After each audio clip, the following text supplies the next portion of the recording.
Buenas noches, bienvenidos a Espacio Televisión. Mi nombre es Mayra Hernández, esto es Espacio Noticias y estas son las noticias más relevantes de este día, martes 6 de octubre. En la mañana de este martes, empleados de varias alcaldías del país protestaron contra el gobierno para exigir el pago del FODES, bloqueando varias calles principales que dirigen hasta la ciudad de San Salvador. En este hecho se dieron graves desórdenes. Uno de ellos le sucedió a un motorista y a su acompañante, que intentaron cruzar una de las calles cuando fueron agredidos por los manifestantes.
Ante este grave incidente, el presidente de la República, Nayib Bukele, reaccionó de manera inmediata, rechazando estos actos.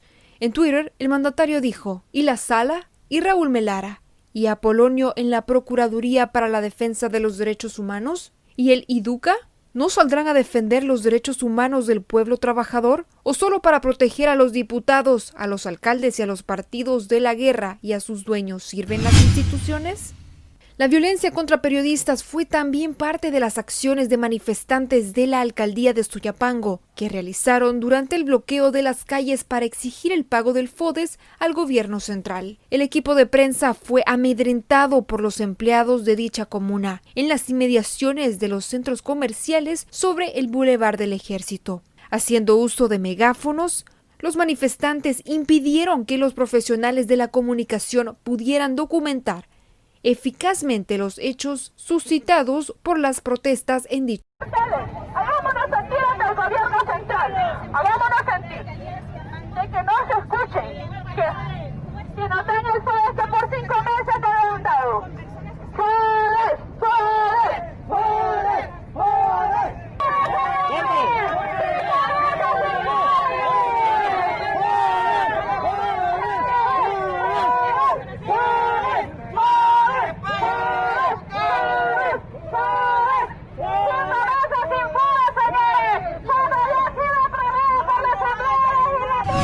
Además, usuarios del transporte público que se dirigían a sus trabajos también criticaron la manifestación, debido a que les tocó caminar largas distancias y aseguraron que los diputados también participaron en estas protestas por el FODES. ¿Cómo le ha afectado a usted? Pues grandemente he tenido que caminar desde San Bartolo hasta este lugar. Imagínense caminar este gran trayecto solo porque los alcaldes se les antoja hacer esta manifestación. No solo los alcaldes, nuestros diputados, que son los que andan ahí diciendo cosas de ilegalidades y todo eso. ¿Dónde está la legalidad que ellos tienen?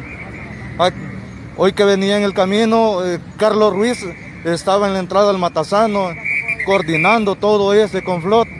Entonces, si son los alcaldes los que estaban haciendo esto, ¿por qué los diputados tienen que apoyarlos?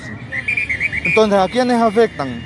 Ellos están a favor del pueblo o contra el pueblo. Con esto, ¿qué creen ustedes que ellos están haciendo? No están a favor de nosotros. Nosotros vamos a ganarnos el pan diario y ellos nos están obstaculizando el paso. Significa de que cuando nosotros lleguemos a nuestros trabajos ya tenemos tiempo retrasado. Tenemos que reponer tiempo. ¿Quién nos va a pagar esto? ¿Los diputados? ¿Verdad que no? Por otra parte, también los trabajos del Ministerio de Obras Públicas fueron afectados por las manifestaciones a nivel nacional, debido a que protestantes no permitieron la ejecución de obras en las calles que están siendo desarrolladas por dicho ministerio. Pues sí, pero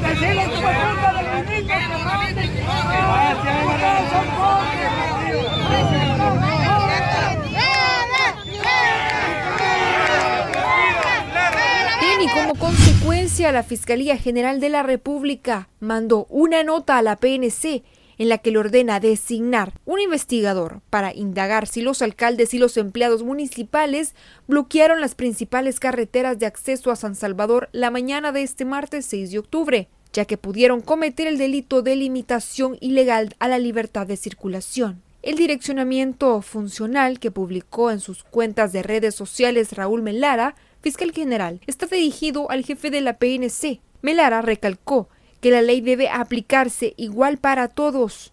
Entre las diligencias que Blanca Ayala, fiscal del caso, y el agente que sea designado debe realizar, deben mencionarse individualización de imputados, obtención de antecedentes penales de los señalados, establecimiento de cronología de los hechos, entrevistas a víctimas, inspecciones en el lugar de los hechos, entre otros.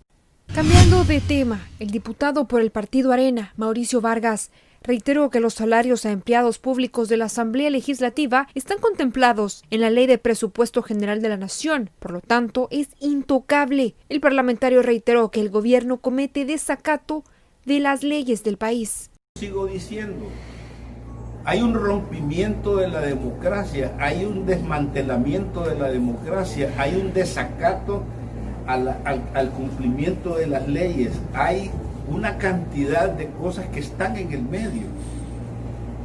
Si ya colocaron, de los 2.000 millones colocaron X, el 30% tienen que apartarlo y el otro tienen que usarlo. ¿Cómo me pueden decir o nos quieren decir a nosotros que no hay dinero para pagarle a los empleados de la Asamblea Legislativa cuando la ley del presupuesto general de la nación contempla que eso es intocable? Haya pandemia o haya lo que exista, el salario no se puede tocar. La ley AFI así lo indica. Si no, cada mes va a haber un problema y esto va a reventar. No le han dado, como usted lo plantea, los 75 millones. El pretexto puede ser es que no los han desembolsado todo. Dicen que no han recibido ni la mitad de un centavo. La mitad de un centavo representa 3.400 y fracción de millones de dólares. 3.000 millones 460 y pico mil millones más. ¿Cuáles son? Los letes, los CETES y los bonos. Y nos siguen diciendo que no es cierto. El Tribunal Supremo Electoral y el Ministerio de Trabajo firmaron un convenio en el cual se otorgará beneficios laborales a los empleados que participen en las elecciones 2021. Según detalló el presidente del TCE, Dora Martínez, explicó que el beneficio abarcará tanto a los que fungirán y quienes se postularon a candidaturas a diputados, Parlamento Centroamericano y consejos municipales. Martínez informó que buscan que los patronos no vulneren el derecho al sufragio, que no hayan descuentos que incumplan con la ley y que otorguen un día de descanso luego de las elecciones a las personas que van a participar en las mesas y juntas. El ministro de Trabajo, Rolando Castro, aseguró que el convenio protege también a las juntas electorales departamentales, juntas electorales municipales, votantes y a los seleccionados a participar en la logística de los comicios. En ese sentido, la cartera laboral prestará un programa de contratación de abogados que se mantendrán realizando inspecciones a las empresas que cumplan con las normativas legales. El Instituto de Acceso a la Información Pública cuestionó la credibilidad del Ministerio de Defensa en relación a la inexistencia de archivos militares sobre el pasado conflicto armado salvadoreño, luego que el pasado 24 de septiembre se mostraran parte de estos. De acuerdo con el IAIP, a partir del año 2013, las autoridades del ministerio declararon la inexistencia de referidos documentos en todo tipo de registro. No obstante, en cadena nacional, el presidente Nayib Bukele dio a conocer la descalificación de archivos de uno de los casos que marcó la guerra civil, la masacre del Mozote en 1981. Por su parte, los comisionados del IAIP se pronunciaron por mutuo acuerdo, declarando que el hallazgo de documentos es un aspecto positivo, pero señalan que su repentina localización mina la credibilidad del Ministerio de Defensa en versiones que fueron dadas al IAIP. Asimismo, los comisionados expresaron que desde la implementación de la Ley de Acceso a la Información Pública, las instituciones tienen la obligación de mantener ordenados y catalogados todos los documentos para facilitar su ubicación y garantizar su acceso mediante referido sistema. La directora del Instituto del Seguro Social, Mónica Ayala, junto al secretario jurídico de la Presidencia, Conan Castro, presentaron este martes un aviso ante la Fiscalía General de la República por presuntos actos de corrupción en la construcción del Hospital Regional de San Miguel. Denuncia de corrupción de parte de los dos periodos anteriores del FMLN que suman alrededor de 120 millones de dólares. Es una investigación a nivel interno que se ha dado dentro del Instituto Salvadoreño del Seguro Social y se ha venido buscando y se ha encontrado en lo que es la licitación que se dio en el Hospital Regional de San Miguel, donde se hizo una contratación nula con base a nuestros derecho nacional, obviamente, para que se pueda otorgar un tipo de contrato de este nivel internacional deben de existir plenos poderes, lo cual no gozaba de plenos poderes el doctor Sea cuando se firma dicho contrato y por ende el nulo, carece de nulidad y vamos a presentar en estos momentos esta denuncia a fin de que la Fiscalía busque los responsables directos y se les haga cumplir. Es un contrato con cláusulas eminentemente lesivas donde han comprometido al Estado de El Salvador a pagar con el dinero de los derechohabientes el pago de dicho hospital. Un contrato que empezó con 69 millones de dólares, después pasó a 83 millones de dólares y estamos ahorita casi alrededor de 120 millones de dólares. Tenemos alrededor de 22 proveedores que no han sido pagados por la empresa contratada. Dicha empresa, dicho sea de paso, fue la única que presentó oferta, a pesar de que 29 retiraron los términos de referencia. ¿Por qué? Porque todos reclamaron de que había sido en demasiado poco tiempo. Ya esta fue una licitación arreglada, creemos que es una licitación que ha sido amañada y así es como se logra entrar esta empresa que se llama IBT Group. IBT Group tiene relaciones con otros actores que han tenido ya un pasado aquí delictivo, en los casos como con el señor Perla, que estuvo en ANDA anteriormente. Dos auditores de la Corte de Cuentas de la República acusados de desvanecer hallazgos de irregularidades financieras de la presa El Chaparral dirigen la auditoría al Ministerio de Hacienda, reveló anoche Alejandro Zelaya. El funcionario dijo que José Isidro Cruz Argueta y Wilfredo Aguilar Montesinos están encargados de auditar a la institución de Hacienda para determinar la entrada de un préstamo de 75 millones de dólares que van destinados al pago del Fondo de Desarrollo de los Municipios FODES y Fondo de Mitigación de Desastres. La incompetencia de dos abogados en el proceso judicial contra el exfiscal Luis Martínez y el exjefe de la Unidad de Defensa de los Intereses de la Sociedad, Julio Arriaza González, retrasaron ayer la continuidad del juicio por delito de corrupción en el caso denominado Raiz Martínez. La jueza del Tribunal Tercero de Sentencia declaró en receso el juicio contra los exfiscales y el abogado Héctor Francisco Grimaldi Membreño el jueves 24 de septiembre, cuando ella presentó quebranto de salud. Mientras tanto, Martínez como Arriaza son procesados por los delitos de revelación de hechos, actuaciones o documentos secretos por empleado oficial, actos arbitrarios y fraude procesal. Por estos ilícitos, también son enjuiciados los abogados Héctor Francisco Grimaldi Membreño y Luis Peña. Este último ya murió, para quien la Fiscalía pedirá su absolución. Tras su reconvalecencia, la juez notificó el jueves anterior a fiscales, defensores e imputados que este lunes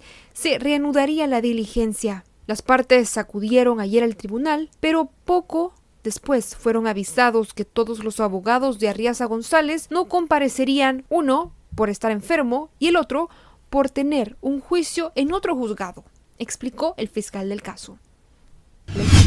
En más información, la Junta Directiva del Hospital Centro Médico Escalón anunció que seguirá atendiendo a pacientes de COVID-19 o sospechas del virus, luego de que haya hecho una modificación de su infraestructura para eso. Modificaciones que le permiten mantener la atención al resto de pacientes comunes y crónicos que no estén relacionados con la pandemia del coronavirus. El hospital asegura que ambas áreas están separadas y dotadas de tecnología necesaria para resolver en forma independiente todas las necesidades de atención. La semana pasada, el Hospital de Diagnóstico de la Colonia Médica anunció que a partir del 5 de octubre dejaría de ingresar a pacientes de COVID-19 en sus instalaciones, aunque recibiría y daría atención de primer nivel a los pacientes con sospecha que lleguen, pero serán remitidos a los hospitales del Ministerio de Salud. Otros 95 contagiados de coronavirus fueron detectados en el país, que suma ya 29.634 casos confirmados de la enfermedad. Eso fue lo que comunicó el gobierno este martes, señalando que los nuevos casos son todos locales. El municipio que más casos registró es Arcatao, con 13 contagios, ubicado en el departamento de Chalatenango.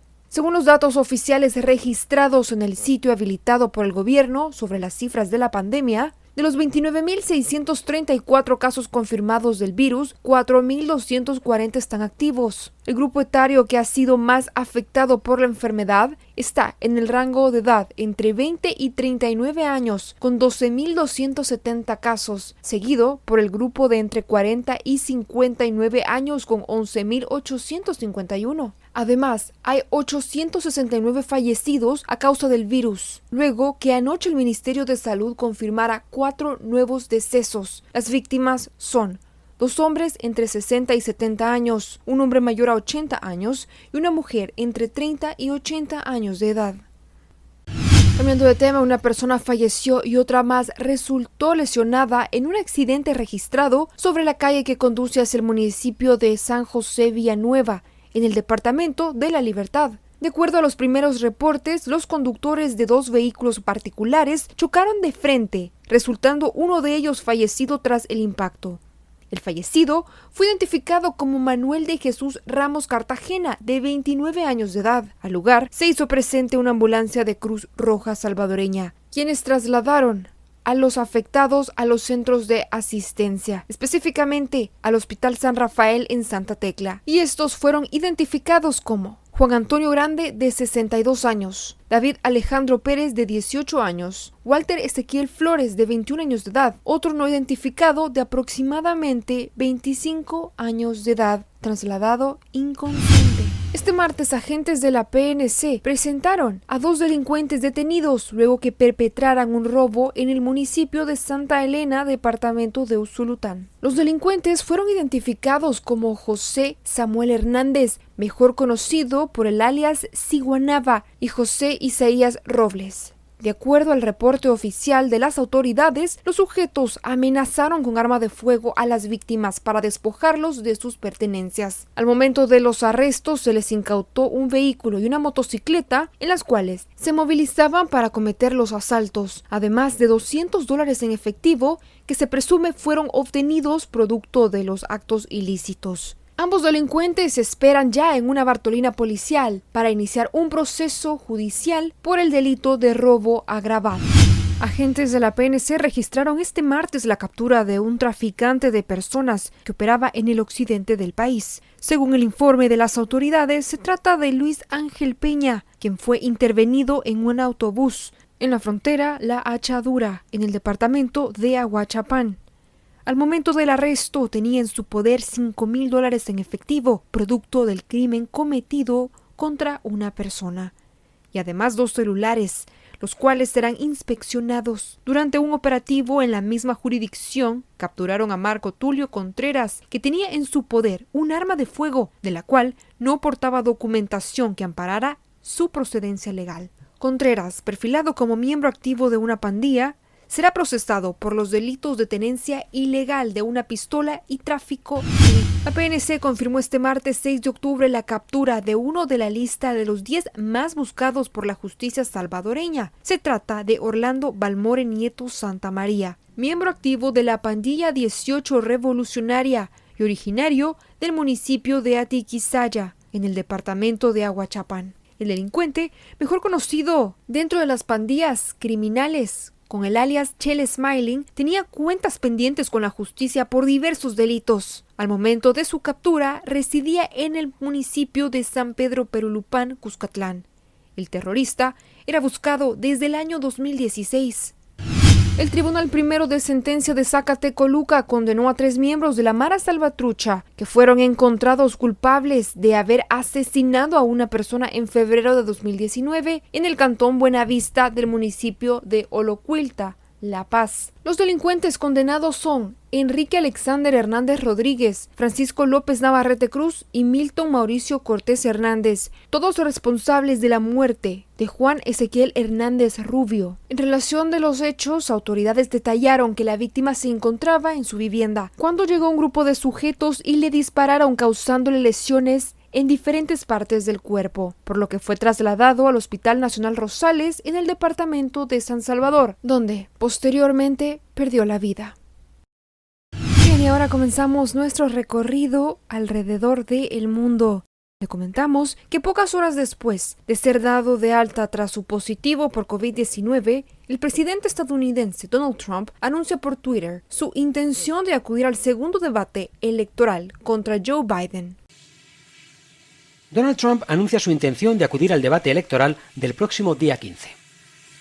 Así lo anunció él mismo a través de su cuenta de Twitter pocas horas después de haber sido dado de alta tras dar positivo por coronavirus.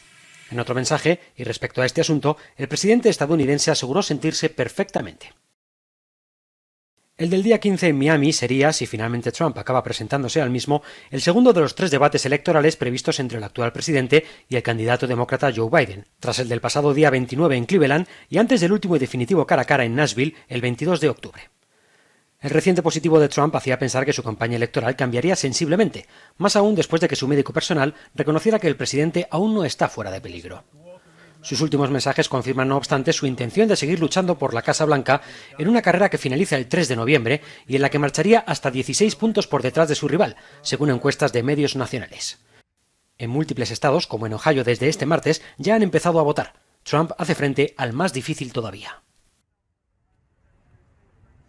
La recesión global en 2020 por la crisis de la pandemia va a ser menos severa de lo previsto, pero el camino a una recuperación va a ser largo, desigual e incierto, advirtió este martes la directora gerente del Fondo Monetario Internacional. The picture today is less dire. Un panorama menos nefasto. Así definió la directora gerente del Fondo Monetario Internacional a la situación global, con una recesión menos severa de lo previsto en medio de la crisis por la pandemia de coronavirus. Pero pese a una pequeña revisión al alza del pronóstico global para 2020, la funcionaria se mostró cautelosa. La economía mundial está regresando de la profundidad de la crisis, pero esta calamidad está lejos de terminar. Todos los países se enfrentan ahora a lo que yo llamaría el largo ascenso, una escalada que será larga, desigual e incierta y propensa a retrocesos.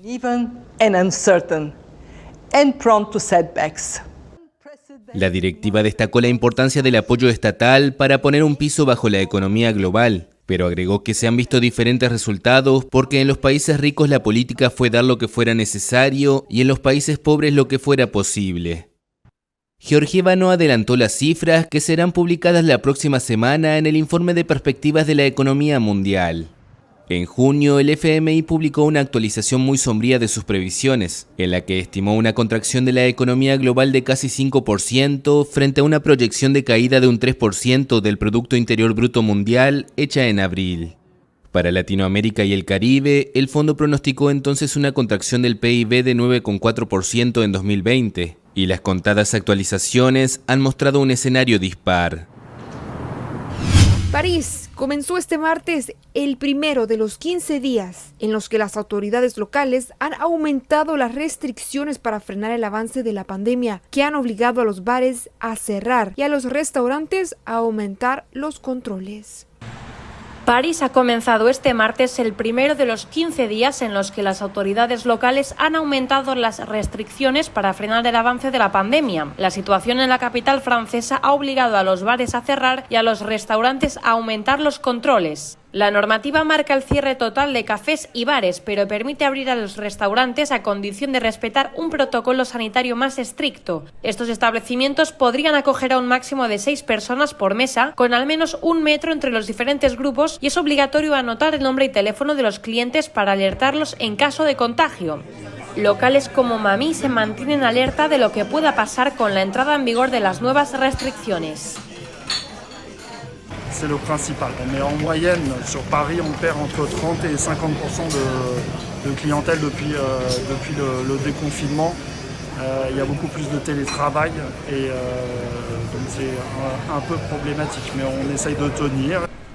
El sindicato de empresas de restauración ve injusto e incoherente que se hayan limitado las mesas a 6 personas, 4 menos que en el primer protocolo, y ha recibido con rabia, expresan, el cierre de bares, que a su juicio no tiene una lógica sanitaria.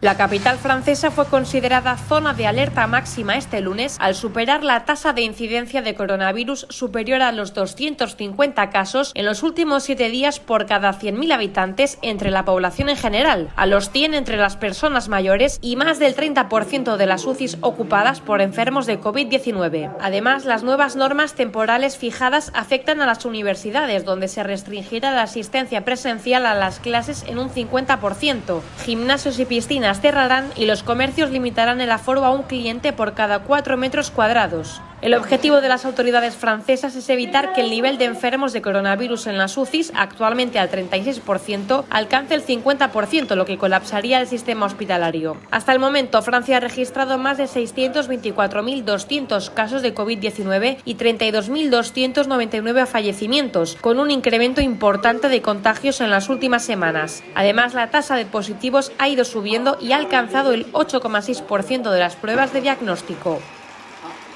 El británico Roger Penrose, el alemán Hensel y la estadounidense Andrea Ghez fueron galardonados este martes con el Premio Nobel de la Física por sus investigaciones sobre los agujeros negros del universo, de los que nada se escapa, ni siquiera la luz.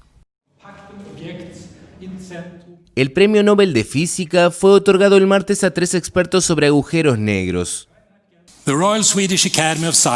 La Real Academia de las Ciencias de Suecia ha decidido hoy otorgar el Premio Nobel de Física 2020 con la mitad a Roger Penrose por el descubrimiento de que la formación de agujeros negros es una predicción sólida de la teoría general de la relatividad, y la otra mitad conjuntamente a Andrea Ghez y a Reinhard Genzel por el descubrimiento de un objeto compacto y extremadamente pesado en el centro de nuestra galaxia.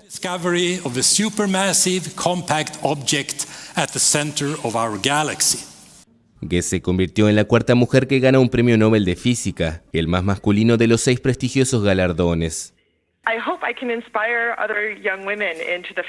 Espero poder inspirar a otras mujeres jóvenes en este campo. Es un campo que tiene muchos placeres y si te apasiona la ciencia hay mucho por hacer.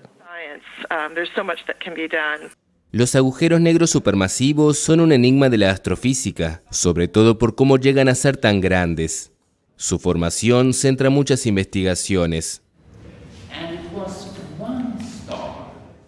Y ahora, los deportes. El portero francés Lucas Zidane, que ha fichado 2 temporadas por el Rayo Vallecano, declaró este martes que tiene muchas ganas de empezar y hacer cosas grandes con el conjunto madrileño. Luca, de 22 años de edad, e hijo de Zinedine Zidane, jugó la pasada campaña cedido por el Real Madrid en el Racing de Santander, con el que disputó en segunda 33 partidos de la liga y descendió a Segunda B. Anteriormente el Real Madrid, en el que estuvo 16 años pasando por todas sus categorías, llegó a debutar con el primer equipo el 19 de mayo de 2018 frente al Villarreal en la liga.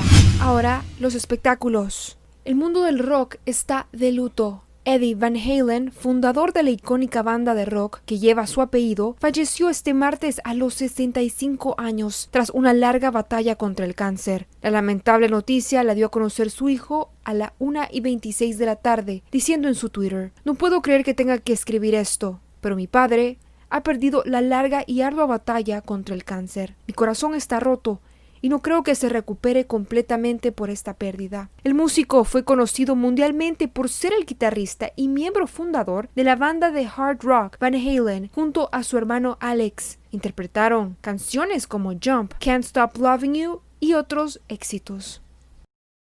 Gracias por compartir Espacio Televisión. Yo soy Mayra Hernández. Esto es Espacio Noticias y usted está informado.